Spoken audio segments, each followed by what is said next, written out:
In front of me is XIAOMI Mi Mix 2S, and let me show you how to activate demo mode on the following device. So first of all, just open list of all apps, go to the settings then, and now reach additional settings.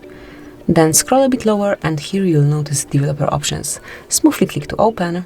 Now scroll a bit down and here you will notice demo mode.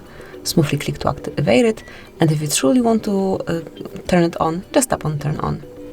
And that's it. From now on, demo mode is active in your XIAOMI, and then whenever you would like to turn it off, just unmark the indicator.